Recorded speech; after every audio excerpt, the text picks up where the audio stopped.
Freddy, ada rasa kecewa. Tadi Gus Nur mengatakan dia merasa menjadi korban. Tanggapan Anda? Ya, saya yakin sejak awal, tapi setelah kasus mungkin ya, sejak awal Presiden Jokowi juga nggak kenal siapa Gus Nur ini. Walaupun dia bilang hidupnya dipergunakan hanya untuk mencaci maki Jokowi. Tapi saya yakin Jokowi juga nggak kenal nih orang nih.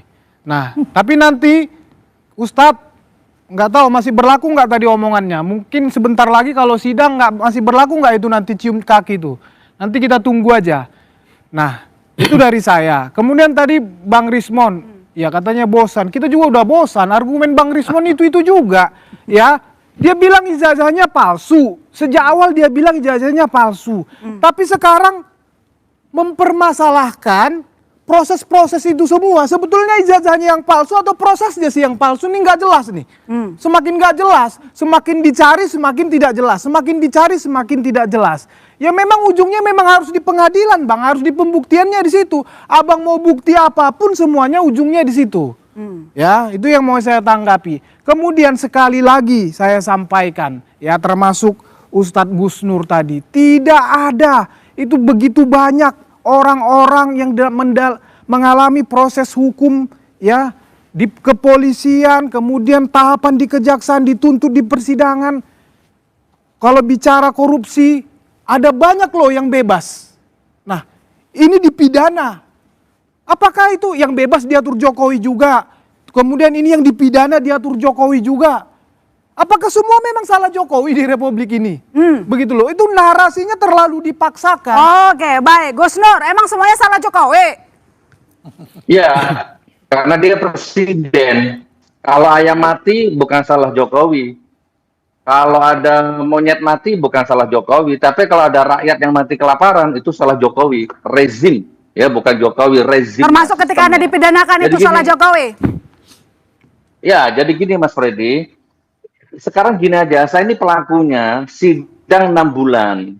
Itu intinya di ruang sidang Bambang Tri membawa ijazah palsunya yang bentuk fotokopi itu intinya 6 bulan sidang, penyidiknya, jaksanya, hakimnya, 35 saksi yang didatangkan oleh JPU. Tidak ada satupun yang pernah melihat ijazah aslinya.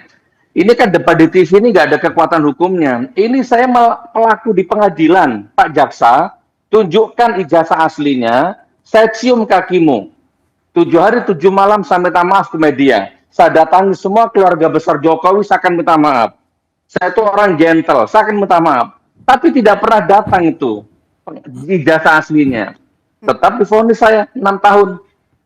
Itu fakta persidangan. Jadi sudah jangan dibantah lagi, ijazah aslinya jaksanya tidak bisa menghadirkan di ruang sidang. Dan itu masih berlaku, Mas. Catat omongan saya bukan penjilat. Sampai kiamat, kalau jaksanya bisa mendatangkan yang asli, saya cium kakinya. Wahai masyarakat, ini Gus Nur yang ngomong. Merah-merah, putih-putih. Saya cium kakinya. Itu. Dan itu tidak terjadi, sudah terlewati itu. Oke. Pak Ges, gimana kira-kira? Oke, yang kedua, Mbak. Oke, silakan. Yang kedua, saya tegaskan. Untuk semua bapak-bapak yang saya hormati, saya tidak pernah membenci Jokowi, demi Allah. Hukum Islam tidak boleh membenci orang. Baik. Saya ini hanya benci rezimnya, kan sudah sering rezimnya, sistemnya, kebijakannya. Bukan orangnya, nggak boleh benci orang itu. Oke, Pak Ges gimana kalau dari Anda sebagai sahabat Tom Lembong? Ketika diproses secara hukum yang kemarin kasusnya kan juga merasa dikriminalisasi, katanya tidak terima, merasa tidak bersalah begitu. Ya nggak ada urusan dengan ijazah kan, karena saya nggak mau komentari soal itu. Silakan. Yang pertama, Ilona, saya agak kecewa ya. Mendapat undangan Kompas itu, dalam benak saya Kompas ketika saya hadir di gedung sebelah, namanya Forum Indonesia Muda. Yang kita hadapi pada saat itu ya, ada Rocky Gerung, Denny Jea, Ihsan Ali Fauzi, Ridwan Mono Arfa, Yan Hiksas, dan macam-macam lagi. Di Forum Indonesia Muda Kompas. Kalau saya menulis artikel, itu yang saya tuju pertama adalah harian Kompas. Kompas adalah lambang kewibawaan, lambang kualitas. Malam ini saya hadapi Pembicaraan saya nggak tahu ujungnya kemana, berawalnya dari mana. Entar bicara tentang Tom Lembong yang katanya bersalah, entar kemudian bicara hukum kita carut marut. Nah sekarang kita ngomongin soal abolisinya si Nanti ada yang Tom lagi Lembong. bicara, Kita fokus apalagi situ. tadi itu. Semua salah Jokowi, Abolisinya prosedur Lembong. seolah-olah tidak ada pertanggungjawaban terhadap kepemimpinan. Jadi ini sama sekali kualitas pembicaraan kita harus diperbaiki ini. Itu satu ya. Yang kedua, saya sudah katakan bahwa terkait kasus Tom Lembong itu jelas bahwa dia ditarget. Ketika dia mulai berbeda posisi, itu sudah sprindiknya itu turun Oktober 2023 sebelum Pilpres. Dan 5 menteri setelah dia tidak ada satupun yang mengalaminya. Lalu terus kita mau jawab apa? Apa yang kita berikan jawaban terhadap itu? Ada seorang ketua umum partai, besar partainya, dan dia menambah kursinya. Tiba-tiba dia harus ganti sebagai ketua umum partai dengan orang lain. Dan dia berkasus. Dipanggil berkali-kali, nggak ada masalah. Lewat begitu saja. Tom Lembong diperiksa, dia datang tanpa pengacara karena dia yakin tidak punya kesalahan apapun. Lalu tiba-tiba jadi tersangka. Ditarget, jelas. Dan kalau ada ini yang katakan di sini bahwa Tom Lembong bersalah, kasih pernyataannya, kasih argumennya, saya hadapin dengan data-data. Silahkan. Oke, saya tanggapin. Ya, dengan data. Ditarget katanya. Ya, saya baca putusannya soalnya. Siap. Ya, putusannya itu Ya. mengatakan bahwa Tom Lembong itu melanggar aturan, Ya. mengeluarkan, Ya. melakukan impor itu. Yang kedua, Tom Lembong itu menyalahgunakan wewenangnya. Ya. Memperkaya orang lain. Kemudian, Yang mana yang diperkaya? loh ini bicara putusan. Bentar, yang diperkaya siapa? Satu-satu gantian. Enggak, siapa yang diperkaya? Pak, ini bicara putusan. Ini baru yang ngomong diperkaya. Siapa yang diperkaya? Oke, omongan berarti ini nggak punya tanggung jawab, kosong. Silahkan. Ini saya bicara keputusan. Iya. Ya, Di mana keputusan melanggar peraturan itu adalah tindakan korupsi. Di mana hukumnya? KUHP mana yang ngatur itu? itu unsurnya Pak. Iya, di mana? KUHP mana yang ngatur itu? Unsur undang-undang Nggak ada undang-undang itu. Loh, undang-undang tipikor itu. Nggak ada. Undang-undang tipikor itu menyatakan orang korupsi. Menyalahi undang-undang yang Anda katakan Iya, tadi. unsurnya Pak. Unsurnya dia itu melanggar Itu aturan. pelanggaran Itu melawan hukum. Namanya pelanggaran Melanggar administrasi hukum. doang. Melanggar Pelanggaran administrasi doang. Melanggar hukum itu melawan hukum. Come on. Tidak mematuhi peraturan itu melawan hukum namanya. Pelanggaran administrasi tidak masuk Kemudian ranah pidana. setiap rakortas itu tidak diberikan. Rakordas.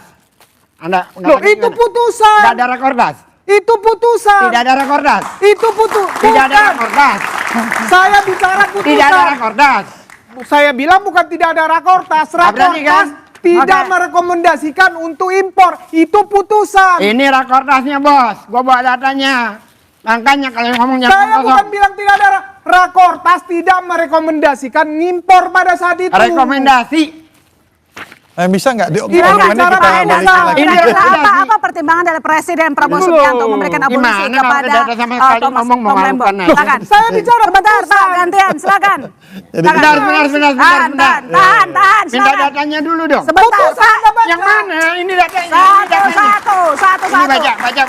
Tolong Gantian. dibacakan. Ya, baik. Anda baca 1.500 Ya, boleh, halaman boleh. Ini bacakan. Ini bacakan. Ini Apa yang mau datanya. ditunjukkan? Apa 1.500. 1.500. Ini rakordas. Ini pendapat hukum kejaksaan. Oke. Putusan. Anda paham gak sih putusan? Ini pendapat hukum kejaksaan. Mana data Anda ngomong? Putusan. Mengkosong aja lu. Ngomong kosong bagaimana sih? Baik. Jangan-jangan tahan Anda dulu. nggak pernah baca putusan ya? Baca Tapi semua. komentar di publik itu Data namanya mana membohongi data? publik. Putusan. Data mana data? Oke, baik. Sekarang Pak Endarsman silakan. Apa Mana putusan data? apa Anda bicara di pertimbangan publik dari tapi Presiden nggak baca Prabowo Subianto? Datanya mana? Gantian. Bapak-bapak Ini stop. Kompas. Ya, stop dulu. Hanya Pak Ges. intelektual yang bicara Pak di Kompas. Ges. Hanya intelektual yang bicara di Pak Kompas. Ges, Oke, Bang ini. Freddy, tahan dulu. Saya baca ini. Tahan dulu. Nih. Silakan. Nggak, lanjut. Putusannya Pak Endarsman ini, dulu. saya baca. Langsung ngomong. Santai. oleh Bung Kis tadi. Abang, silakan. Makin sini makin nggak berkualitas. Benar, mengalihkan banget kita. Jadi gini aja. Padahal kita bicara di Kompas Saya kasih tuh. tahu ya kan. Sebenarnya abolisi sama amnesti itu kan sebenarnya kan ada 4 hak istimewa prerogatif yang diberikan oleh presiden, ya kan. Nah, ada 2. Ini bicara masalah akademik ya. Kita bicara. Ada 2 proses hak istimewa yang bisa diberikan pada saat belum mempunyai kekuatan hukum yang tetap. Itu namanya abolisi dan amnesti. Nah, ada 2 lagi yang sudah mempunyai kekuatan hukum tetap baru bisa, namanya gerasi dan rehabilitasi. Ini harus tahu dulu bedanya hukum acaranya ini. Ya. Jadi biar sama-sama tahu. Nah, pertanyaannya ya kan, tapi ini bisa jadi perdebatan ya kan, dan dengan ini masing-masing. Udah, saya nggak mau berdebat masalah itu. Pendapat saya, kenapa yang satu dikasih abolisi, kenapa yang satu tidak? Ya kan, abolisi itu apa? Itu dulu, ya kan? Peniadaan terhadap suatu tindak pidana, ya, peniadaan terhadap suatu hukuman, ya kan? Jadi hukumannya tiada. Ya, yang satu menghentikan proses hukum, yang amnesti. Kenapa? Ini hukum acara, ya kan? Kenapa yang satu amnesti? Kenapa Hasto amnesti? Karena pada saat itu, ya kan, Hasto sudah diberikan vonis, tapi dia belum banding, ya kan? Sehingga oleh karena itu hukumannya ada, ya kan? Tapi dia belum banding. Itu ini dari sudut pandang saya. 25 tahun saya ini jadi lawyer, ya kan? Gitu. Jadi saya punya legitimasi untuk ngomong gitu, ya kan? Nah, kedua, kenapa abolisi? Karena beliau Pak Tom Lembong pada saat sudah mengajukan banding. Karena prosesnya berjalan. Yang satu prosesnya dianggap vonisnya sudah ada. Karena dia belum mengajukan banding. Nah, ini aja sebenarnya. Cuma di situ. Nah, kalau kemudian ya ada ahli-ahli hukum dan kemudian teman-teman ini mempersepsikan yang berbeda, monggo, itu merupakan persepsi masing-masing, ya kan. Tapi dari sudut pandang hukum, ya sebenarnya outputnya sama, dua-duanya dihentikan, ya kan. Tapi satu peniadaan tindak pidana, satu penghentian proses. Alasannya karena itu tadi, gitu loh. Semoga tercerahkan adik-adik, ya kan. Nah, jadi kalau umpama nih, kemudian Pak Tom Lembong belum banding, bisa jadi masuknya ke amnesti. Oke. Perbedaan abolisi dan amnesti yang diberikan gitu, kenapa ya kan? Hastonya amnesti, Lembongnya abolisi. Pendapat saya sama dengan pendapatnya kuasa hukum dari Tom Lembong. Oke. Sama itu. Ya kan, kemarin kita karena satu forum kita sama masalah itu. Karena kita sama tahu hukumnya seperti itu. Jadi saya bicara, nggak usah lagi kita bilang salah tidak salah, sudahlah, come on, kita sudahi perih ini, ya kan? Kita selesai ini, fokus kita ini, orang sudah, Iran udah buat rudal hipersonik, ya kan? Kita masih di sini aja gitu loh, ya kan? Aduh, coba kasih adik-adik kita ini yang lebih berkualitas gitu. Ya baik. Kan? Gus Nur, gitu terima kasih kita ya. Ini sekarang ini Pak Prabowo lagi meningkatkan alutistanya, ya kan? Baik, Gus Nur, terima kasih ya telah bergabung di Suara. Sehat-sehat selalu. Bung Gus. Ya, terima kasih Mbak. Allah, Pak Prabowo. Baik, terima kasih. Mudah-mudahan cepat selesai semua masalah di Indonesia ini. Oke, baik. Prof. Lely, Anda melihat ketika Presiden Prabowo Subianto sekarang menjadi orang nomor 1, kemudian ada gaduh-gaduh seperti ini, kemana arah mungkin nanti kasus dari Roy terkait dengan ijazah palsu, karena kita tahu bahwa ada lawannya Jokowi yang diberikan amnesti dan juga abolisi. Saudara jangan kemana-mana, kami segera kembali.